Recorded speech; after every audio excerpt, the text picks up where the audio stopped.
warahmatullahi wabarakatuh. Pemirsa yang dimanapun Anda berada, pada malam ini, malam terakhir bulan suci Muharram, di sini saya ingin bincang-bincang dengan Bapak Kiai Haji Abdul Halim Mahali selaku PWNU Provinsi Riau.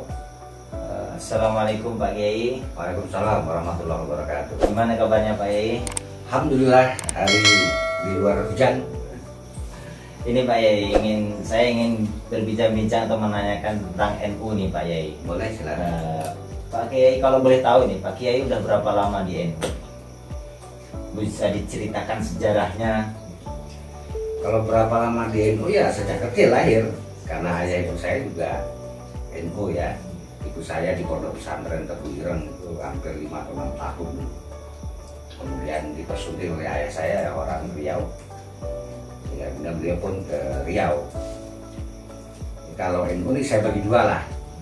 Satu NU waktu saya di luar negeri, kemudian NU ketika saya sudah berada di tanah air seperti itu. Di luar negeri saya itu mendirikan NU Istimewa cabang Pakistan. Memang pendiri utama saya, tapi kita sebut Dewan Pendiri lah. Karena ternyata kemudian ada beberapa teman. Jadi tahun 2005 itu sekitar awal tahun lah, datang saya nggak sebut ya, sudah meninggal tokoh itu, semacam mendiskreditkan kita Nahdliyin dengan menyatakan bahwa jaringan Islam liberal atau JIL yang katanya sekuler atau liberal itu bukan dari kami. Merasa bukan dari kami, sementara kami Nahdliyin kan ada. Berarti kira-kira dari NU lah dituduhnya itu. Nah, beberapa Gus kemudian gusar dengan pernyataan itu di Masjid Mahasiswa Universitas Islam Antarabangsa Islamabad atau International Islamic University Islamabad, Pakistan. Gus AP itu dari Pondok Pesantren Al-Fatah, Lamongan. Adik kelas saya. Beliau di Lirboyo 6 tahun, Pondok Pesantren Lirboyo Kediri, Jawa Timur. Itu bertanya, gimana Kang Mas kalau begini? Ya sudah, kita bikin NU saja. Kemudian saya kontak Mas Niam Sutaman, itu senior saya, S1 Madinah, S2 Pakistan. Beliau dulu kalau nggak salah juga termasuk khotimnya Mbah Kiai Sal Mahfud, Rois Am PBNU yang dulu kemudian meninggal. Ada juga saat itu Gus Reza Ahmad Zahid, Lirboyo, putranya Mbah Imam Yahya Mahrus atau cucunya Kiai Mahrus Ali Lirboyo. Beliau pas kebetulan kuliah di Pakistan, dari Yaman, S1-nya, S2 ke sana. Nah, kami sudah sepakat bersama-sama nih, bersama teman-teman yang lain, membuat Nahdlatul Ulama. Datanglah kemudian Mbah Kiai Haji Hashim Muzadi yang sudah meninggal sekarang, Ketua Umum PBNU saat itu. Diresmikan tanggal 28 Mei tahun 2005 di Kedutaan Besar Republik Indonesia. Saat itu juga malamnya saya juga terbang pulang ke tanah air untuk selama-lamanya. Saya di Dewan Syuriah. Saya pendiri Nahdlatul Ulama Istimewa cabang Pakistan. Kemudian saya di Suriahnya bersama Mas Nian, Gus Reza, ada lagi itu Pak Ustadz Domo, sekarang jadi Ustadz di Bekasi sana. Adik kelas saya juga. Yang lainnya di Tafiziyah. Sapin, kemudian Mbak Sotik pakar hadis dari Pati itu di Juwana, itu di Tanfidia, eksekutif lah.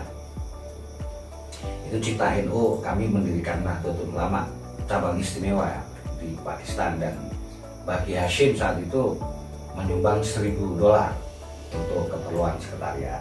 Dan ini manfaat karena Basul Masailnya setelah itu aktif, dan teman-teman mahasiswa yang terutama teman-teman dari alumni Gontor, walaupun mereka ada yang Muhammadiyah, gabung membahas masalah-masalah keilmuan. Sebelum kemudian teman-teman Muhammadiyah bisa membuat namanya PCIM, Persatuan Cabang Istimewa Muhammadiyah sendiri. Tapi mereka sebelumnya gabung sama kita, juga menjadi pengurus di dalam. Ya nggak apa-apa, gabung sama NU itu tidak masalah, ya kan sama-sama saudara kita, dan mereka juga ingin belajar tentang keorganisasian dalam arti NU seperti itu. Itu ceritanya waktu di luar negeri itu saya ya kerja. Kalau NU yang dalam negeri, saya pulang ke Indonesia, kemudian saya bergabung di Jakarta, saya mengajar di 4 universitas. Nah, kemudian saya pulang ke Riau. Di sini saya bergabung dengan PWNU Riau. Saat itu ketuanya Pak Tarmi Sitohor, Kakanwil Kemenak Provinsi Riau. Kemudian karena beliau harus ke Jakarta, pindah tugas, beliau naik pangkat menjadi direktur di pengelolaan wakaf atau zakat seperti itulah. Maka kemudian terjadi pemilihan. Terpilihlah kemudian Pak Tengku Rusli Ahmad meneruskan estafeta Nahdlatul Ulama Provinsi Riau, dan saya juga kembali bergabung di situ. Saya di Dewan Syuriah di Pak Tengku Rusli Ahmad, beliau Tanfiziah, ketua eksekutifnya NU. Kami di Dewan Syuriahnya bersama beberapa kiai termasuk Mbah Kiai Maksudi dari Pondok Pesantren Nurul Huda Al Islami, kebetulan juga menantu bibi saya sendiri seperti itu. Ini Pak ya, dengar-dengar juga nih di PWNU Riau katanya sih ada kisruh gitu. Kisruh seperti konflik itulah. Iya, seperti konflik gitu kan. Dengar-dengar isu-isunya gitu. Dari mana itu isunya? Hoax. Hoax itu artinya berita nggak benar seperti itu. Ya makanya itu saya tanyakan Pak Kiai kan sebagai Dewan Syuriah di PWNU. Saya sekarang sebenarnya sudah demisioner. Artinya kepengurusan ini kalau tidak salah saya itu bulan April atau Mei sudah selesai. Tetapi untuk kita istilahnya konfirmil NU belum bisa karena COVID. Iya. Mungkin sebelum Mei kemarin ya. Karena masa COVID maka ditunda semuanya seperti itu. Kalau terkait konflik, menurut saya hampir tidak ada. Saya sering sekali sebagai Syuriah ke kantor NU, bahkan sering ke rumah juga Ketua NU Pak Tengku Rusli Ahmad. Jadi posisi saya yang saya tahu semua berjalan biasa. Ya kalau misalnya Syuriah jarang rapat sejak Januari 2019 misalnya, itu mungkin kan berbagai kesibukan, tapi ada rapat-rapat yang eksekutif saya diundang ya sebagai Syuriah NU, saya datang seperti itu. Jadi konflik saya katakan tidak ada lah. Konflik mungkin di awal ya, ketika Pak Tengku Rusli Ahmad menjabat sebagai ketua NU, mungkin muncul semacam ketidaksukaan atau ketidakpuasan dari beberapa orang, beberapa kalangan lah. Ada yang bilang Pak Rusli itu bukan santri, nggak pernah pesantren itu dan ini. Saat itu saya bela Pak Rusli. Bukan berarti saya mendukung Pak Rusli ini, tidak. Saya profesional, ditunjuk untuk bantu NU ya saya bantu NU. PWNU Riau ya. Pak Rusli menurut saya, kenapa saya bela di depan para kiai, termasuk Mbah Kiai Maksudi. Saya pulang dari Jakarta Maret itu 2019, kalau nggak salah sebelum itu ya. Saya ke rumah beliau. Beliau bincang-bincang masalah ini saya sampaikan. Dan beliau juga baik, netral. Jadi saya sampaikan, Mbah Kiai, saya bilang bahwa Pak Tengku Rusli terpilih sebagai ketua PWNU Riau itu memang hasil dari kesepakatan PC yang memilih kan PC kabupaten kota. Sehingga ketika kemudian beliau terpilih, jangan kemudian ada yang mempermasalahkan bahwa dia tidak legal, itu tak boleh begitu. Bagi Syed Agil Sirot saja di Jakarta ketua umum PWNU tidak persoalan, tidak masalah.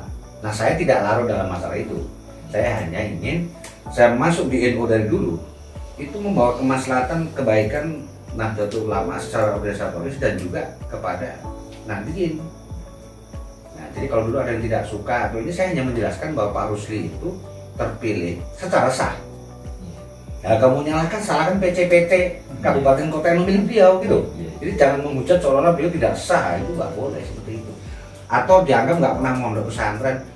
NU tidak ada anggaran dasar yang menyatakan bahwa ketua NU harus dari pesantren mana, kan nggak ada. Saya melihat kontribusi orang. Jadi ketika orang itu bisa berkontribusi, berkorban untuk kepentingan Nahdlatul Ulama, saya tidak pernah persoalkan. Dia mau pernah di pesantren atau enggak itu nggak urusan kita. Tapi kan Syuriah kita, PWNU, ini diisi kiai-kiai. Dan memang tidak boleh atau siapapun, maaf yang mendengarkan live ini ya, yang merasa nggak pernah bisa baca kitab kuning nggak ini, jangan masuk di Syuriah deh. Kalau ditawarin orang pun harusnya legowo, mohon maaf saya sibuk, mungkin di bidang lain, jangan di Syuriah. Kan isinya para kiai. para alim ulama ini kan Nahdlatul Ulama deh. Iya. Kebangkitan para alim ulama. Kalau Suriah diisi yang nggak ulama ya kacau. Tapi tanfiziyah, eksekutif, pelaksana harian organisasi tidak harus kiai. Untuk bendara mungkin yang ahli perbankan, ahli keuangan, nggak pernah di pondok pesantren, mau apa-apa. Bisa dari orang umum juga. Bisa siapa saja, yang penting dia mau berkhidmat untuk apa?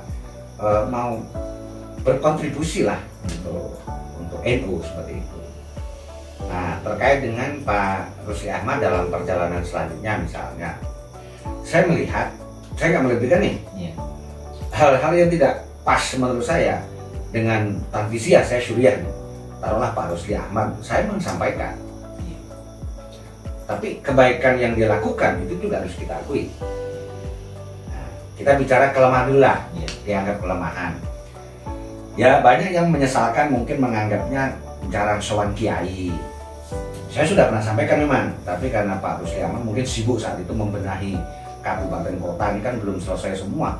Karena dulu belum selesai, beliau menyelesaikan nih SK administrasi penataan lah, beliau lakukan itu. Nah mungkin ada yang ingin mengganti beliau misalnya nanti ini, karena sudah habis kan jabatannya. Beliau pernah lebih bilang di atas 5 kali setahu saya. Saya memang lama nggak kesana karena memang saya repot juga, sungkan juga nanti repotin dia, nggak enak deh. Dia pernah bilang berkali-kali kok, kalau ada yang mau mengganti saya sebagai silahkan saja, nggak apa-apa. Nah, artinya ketika orang budaya juga datang ke saya nggak sebut nama lah, tapi mungkin habaib juga ada ingin mengganti Pak Rusli, saya bilang silahkan. Pak Rusli sendiri pernah bilang dia mau diganti, silahkan saja. Tapi kan orang yang ingin mengganti yang pernah ke saya juga saya tanya yang sama, apakah para kiai-kiai disebut kiai atau habaib sudah bisa seperti Pak Rusli Ahmad? Ketika acara kita rapat apa kurang 100 juta, 200 juta, dia langsung tangani sendiri, dia talangi bahasanya. Kita butuh orang seperti itu. Sekretariat NU sekarang mewah sekali dekat rumah dinas gubernur. Itu beliau usahakan. Tidak pernah terjadi selama ini PWNU punya sekretariat yang luar biasa. Artinya bagus segala macam penataannya. Artinya kalau menerima tamu kayak kemarin dari Konsulat Jenderal Singapura, Wakil Menteri Pertahanan Singapura atau siapapun lah yang ke situ, apa? Atau tokoh-tokoh agama lain yang akan melakukan doa bersama, atau dari Polda, atau dari Korem, atau dari Lanut. Ke kantor NU itu kita punya wibawa, karena apa? Kantornya bagus. Siapa yang ngurus? Pak Rusli Ahmad. Ya memang maaf kalau bicara beliau kan masih muda. Padahal dus-dus yang kita biasa di dunia pesantren ini mungkin kaget ya. Kita kan dididik dengan akhlak yang tinggi, itu dan sopan santun. Karena kita belajar kitab. Pak Rusli kan mungkin belum pernah belajar kitab tentang akhlak ini. Tapi ya sudah, kalau saya kan nggak melihat itu. Yang penting sumbangsih dia atau sumbangsih Pak Tengku Rusli Ahmad kepada NU Riau juga besar. Saya bantu juga pernah waktu pelantikan 2017 Presiden hadir 2000 bulan Mei 2017 atau 2018 saat itu, atas bantuan dari kepala BIN kita Marsikal Rahman saat itu, Haryadi MSS alumni Amerika ya. Saya temui Bupati Rohul, Pak Sukiman, sudah ditelepon sama kepala BIN. Saya tinggal ngambil duitnya aja, bantu NU karena presiden datang ikut hadir pelantikan itu sama ketua umum PBNU Pak Prof Kiai Said Abdul Sirot di Masjid Agung Nur. Ya saya bantu carikan dana. Kemudian ke Polda, saya juga ketemu Pak Kapolda. Terus saya sampaikan, mohon Jenderal kalau ini bisa bantu NU lah karena presiden mau datang. Ya beliau bantu, malah ditambahin sama beliau. Ya karena presiden juga mau datang kan, ini juga tamu bersama. Kebetulan penyelenggara acara untuk pelantikan NU. Jadi sebenarnya ya mungkin kalau nggak bantu itu membantu mensukseskan acara karena juga dihadiri presiden seperti itu. Jadi terkait konflik menurut saya sebenarnya tidak ada. Kalaupun ada kisruh-kisruh, saya tidak ikut di situ. Saya itu yang penting begini deh. Siapapun ketuanya, siapapun organisasinya, kalau saya diminta membantu, saya akan hadir di tengah. Bukan apa-apa, ini mau izin saya sampaikan, saya buka saja ya. Kakek saya Kiai Haji Jumaidi Soleh, itu di Mekah, kemudian menjadi ulama di Al-Azhar Kairo Mesir 1926 ke atas. Dia ngarang kitab bisa cetak. Balik ke Indonesia menjadi tokoh pendidikan Islam modern di Provinsi Banten. Ada jejak rekam digitalnya, ada di Google. Dan beliau termasuk komite Hijaz, komite yang kemudian melahirkan yang namanya Nahdlatul Ulama 1926. Kiai Wahab Hasbullah itu sahabat kakek saya, mengembangkan ilmu di Banten. Sidang-sidang pentingnya berdua datang, PBNU resmi. Kakek saya itu dulu di Dewan Penasihat Keagamaan Nahdlatul Ulama sampai tahun 1961 wafat. Dulu nggak ada Mustasyar PBNU namanya, atau yang ada itu kalau nggak salah itu Dewan Penasehat Keagamaan. Memang kakek saya ikut mendirikan Nahdlatul Ulama Indonesia. Saya cucunya ketika saya bikin NU Istimewa Pakistan 2005 28 Mei, bukan sebuah hal yang aneh. Jangan dianggap itu prestasi saya, bukan.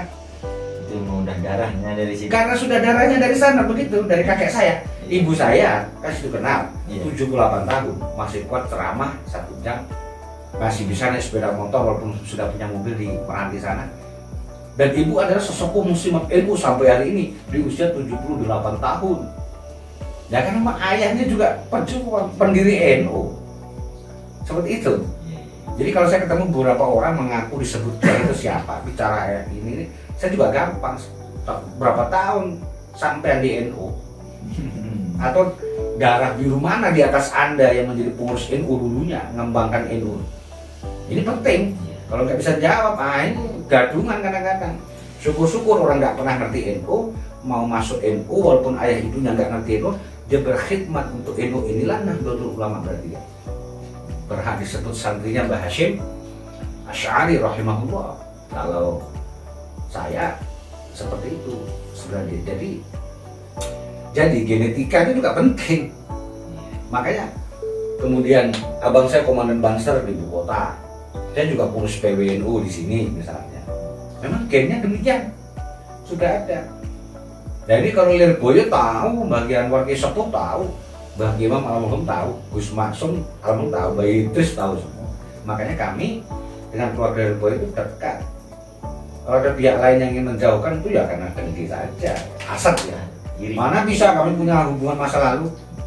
Menghormati Mbah Hashim Asy'ari, ibu saya, paman saya di pesantren yang terbilang, ibu sekamar sama istrinya Mbah Yai Anwar Mansur, putrinya Mbah Yai Makhrus Ali Lirboyo. Sekamar juga sama Bu Nyai Munawaroh, pondok pesantren yang di Poncol, Salatiga, Jawa Tengah. Sekamar juga sama Bu Nyai Mukaromah, Surabaya, itu Mbah Yunya Gus Maksum, Kiai Haji Maksum Jawari yang orang sakti Lirboyo dulu. Jadi memang ning-ning kelasnya. Nah, menghormati Lirboyo, maka paman saya, Pak D saya yang kemudian buka syiar Islam secara rapi pertama di Kabupaten Meranti Riau, itu Pak D saya Kiai Haji Muzamil Humedi Soleh atau ibu saya. Sebelum ibu saya datang dan dapat orang Riau, apalagi duluan ke Riau, mau ke Mekah berhenti Selat Panjang, membuatkan madrasah sekolah pesantren yang sistematis, kelas 1, kelas 2, kelas 3, karena beliau alumni Lirboyo. Itu nanti menghormati Pondok Lirboyo, kakek saya begitu mengirim Pak D saya ke Haji Muzamil Humedi Soleh. Kemudian adik ibu saya yang jago paroid satu-satunya di Lirboyo, bisa dicek, Kiai Haji Solahuddin Humedi Soleh, itu ahli warisan ilmu paroid, ilmu warisan satu-satunya di Lirboyo. Dan dia juga salah satu yang membuat embrio berdirinya hari ini namanya Himasal. Sudah duluan beliau bikin. Tapi jangan panggil Pak Solah. Ya Imam nanya sama saya, apa saudara jenengan ada yang di Lirboyo? Dulu Mbah Imam nanya almarhum. Ada di, namanya siapa? Tahun-tahun 60-an lah. Pak Solahuddin. Oh kono, yang ada itu Gus Solahuddin. Salatiga. Ya saya diam lah. Tapi karena beliau nanya, apa yang sampean? Saya juga jawab begini. Kalau nggak salah itu adiknya ibu saya, dia itu. Loh, berarti ibu dengan putrinya ini Salatiga pinggir ini. Dia ini. Udah aku kok nggak tahu. Nah saya pikir kan Gus Reza putranya sudah beritahu nih. Kalau udah kenal saya terus tahunan kan. Pokoknya belum. Ya sudah menjadi lebih baik seperti itu. Itu gunanya hubungan kami itu kebaikan. Bapaknya Gus Mus almarhum Kiai Bisri Mustafa, syahid dekatnya. Kakek saya juga sama, masih banyak kita pakai almarhum di sana belum pulang itu. Nah, makanya waktu saya nikah dulu mau hadir beliau. Nah, cuma karena jadwalnya tabrakan terus ngirim surat, dan ada suratnya nggak jadi kita juga punya relasi. Makanya di NU itu serius kita, kalaupun ada konflik saya berusaha menengahi. Nah, balik lagi ke Riau, 25 Desember kemarin 2019 saya di Jakarta. Saya kondangan di rumah Kiai Muhyiddin Ishaq, itu juga ulama di Segani Betawi, Jakarta, yang Pak Presiden maupun Pak Prabowo itu sama-sama hormat. Menteri saya aja yang dulu Bu Khofifah itu kalau ke sana biasa bikin kopi sendiri di dapur. Saya sering ketemu dia juga. Nah, di situ yang khutbah nikah itu Kiai Said Agil di sana sampai Lirboyo. Saya ketemu lagi Gus Reza di situ. Ya udah pelukan ahlan gitu. Gua setelah itu selesai acara nikah akad, saya makan bareng gitu. Pak Fauzi Bowo, Gubernur DKI yang dulu juga hadir. Terus saya buat sama Mbak Kiai Said Agil. Apa komentar beliau tentang Tengku Rusli Ahmad, Ketua NU Riau? Dia anak baik dan kita memerlukan beliau untuk mengurus NU di Riau. Itu bahasa Kiai Said Agil. Makanya ketika Mbak Kiai Masudi lebaran kemarin, saya datang hari pertama, kemudian beliau, tapi Kiai Said mendukung Pak Rusli. Ini bukan soal dukungan, beliau sudah menyatakan Pak Rusli itu diperlukan karena dia juga ahli organisasi. Soal Pak Rusli mungkin belum sempat komunikasi dengan para kiai di daerah itu dan ini. Ya itu juga mungkin kelemahannya. Mana tahu kalau nanti sudah selesai pemilihan lagi, misalnya dia nyalon terus kemudian menang, ya akan dibenahi. Kemarin kan transisi, beliau ini transisi kayak cuman 2 tahun, terus ketabrak mobil pres itu dan ini, jadi ya sibuk lah. Wah, apa ya. Tapi saya melihat beliau pernah menyampaikan kalau dia mau ganti saya silakan gitu. Fair aja. Dia orangnya kan memang Pak Rusli itu orangnya menurut saya fair aja. Ya mungkin gaya bicaranya masih terbawa kayak anak muda masa lalu. Ya kan belum belajar kitab tentang akhlak para santri, memang nggak pernah nyantri. Ya kita yang harus Arab maklum, bukan harap maklum, yang harus Arab maklum. Seperti itu, yang harus Arab maklum. Kalau saya sih nyantai, malah kalau beliau buang apa lagi saya semua ketawa saja saya, karena apa? Menurut saya itu sesuatu yang menggembirakan juga. Dia sebenarnya anak muda yang menurut saya anak muda. Pak Rusli itu yang gagasan besarnya banyak. Jadi menurut saya kisruh itu nggak ada. Hanya sekian orang itu yang merasa berseberangan itu karena melihat Pak Rusli dianggap tidak pernah di pesantren. Dan ini nanti perlu kita juga jelaskan, sehingga orang teredukasi. Dan Pak Rusli sendiri ada kelemahan apa yang kalau misalnya beliau berkenan terima masukan dari mana-mana, ya diperbaiki. Silaturahim ke kiai itu wajib. NU ini apapun nih, itu masanya ya Nahdien dan kiai. Wah, bisa kita nggak ketemu kiai itu aneh. Karena lahirnya ya ini namanya Nahdlatul Ulama. Kalau kok ngurus NU kita nggak dekat kiai ya nggak mungkin. Tapi kan nggak semua bisa Pak Rusli silaturahim. Mungkin beberapa kabupaten karena dia juga sibuk. Dan masanya cuma transisi. Saya hanya begini melihat, di satu sisi Pak Rusli itu dia sudah membuktikan dirinya, banyak kemajuan NU ya di level provinsi sudah dia lakukan. Karena aksesnya juga bagus, dia gunakan untuk memudahkan orang, seperti itu. Dan yang kedua, terkait jabatan ini sebenarnya saya pikir Pak Rusli tidak terlalu ambisius, karena itu sudah 5 kali lebih mungkin. Kalau dia mau ganti saya silakan. Jadi saya berpikir, nanti kalau yang ganti pinter kitab kuning, sholatnya ya khusyuk malam hari, puasanya kalau perlu setahun penuh. Tapi urusan dengan pemerintah nggak ngerti, hepeng nggak ada untuk acara Nahdien, nggak bisa nalangin dana misalnya, akan kacau. Cara administrasi jadi kacau ya. Kacau. Jadi adanya Pak Rusli itu sudah keseimbangan. Dia nggak pernah mondok, nggak ngerti kitab kuning, oke? Tapi dia gunakan harta dan powernya untuk kebaikan NU. Nah, yang kiai atau kita atau siapapun yang merasa punya ilmu agama ada, tapi hepeng nggak ada, pulus belum banyak, nyumbang pun nggak banyak, bahkan nggak bisa mungkin, ya di suriahnya, di Dewan Fatwa yang isinya khusus orang-orang berilmu agama, kan Pak? Saling melengkapi. Saling melengkapi. Itu kalau, jadi kesimpulan saya beginilah, orang-orang yang mengkritik Pak Rusli ada benarnya, sehingga menjadi pemicu kalau Pak Rusli jadi ketua lagi ya sering sowan ke para kiai seperti itu. Nah, tentang Pak Rusli sendiri dia juga banyak jasanya, sehingga orang-orang ini juga perlu mengerti kebaikan-kebaikan Pak Rusli, membawakan sekre, pelantikan NU yang dihadiri presiden, segala macam, atau hal-hal besar lainnya yang tidak pernah bisa dilakukan oleh siapapun sebelum beliau. Ini juga kan harus kita apresiasi, biar adil nih. Sehingga tidak ada kisruh nantinya. Karena apa? Masing-masing menyadari. Yang sini menyadari, oh iya Pak Tun Rusli banyak jasanya. Pak Rusli juga nanti akan menyadari, oh iya saya memang jarang silaturahmi kiai karena sibuk. Mungkin dia akan cari waktu pada saatnya untuk soal para kiai-kiai yang dianggap kiai seperti itu. Jadi sehingga tidak ada kisruh. Berarti selama ini hoax nih. Bisa hoax, bisa tidak, tergantung sih siapa yang menafsirkan. Saya cuma bilang bahkan begini, ketika Pak Rusli bilang saya tidak ambisius jabatan, kalau ada yang mengganti silahkan, ini peluang bagus. Tapi saya juga bilang pada beberapa orang yang pernah ketemu saya, baik disebut kiai atau habaib, nah kalau mau ganti beliau rela, Pak Rusli oke. Cuma maksud saya jangan ambisius. Kalau ingin menduduki jabatan itu kan memang ingin kebaikan NU, limaslahatin nahdiyin wal ummah, untuk kemaslahatan umat. Jangan juga kemudian masuk menggantikan Pak Rusli misalnya menang nih, ternyata NU tidak menjadi maju. Akan berbahaya, sudah dipegang oleh orang yang merasa NU, merasa mengerti ilmu agama, ternyata melantur organisasi. Masih bagus Pak Rusli, mungkin nggak pernah di pesantren, tapi ada kemajuan nyata yang pernah beliau dedikasikan, beliau buktikan seperti itu. Jadi saya di tengah saja, Surya. Besok dipakai lagi entah siapa bilang alhamdulillah, enggak juga nggak apa-apa sih. Kenapa banyak?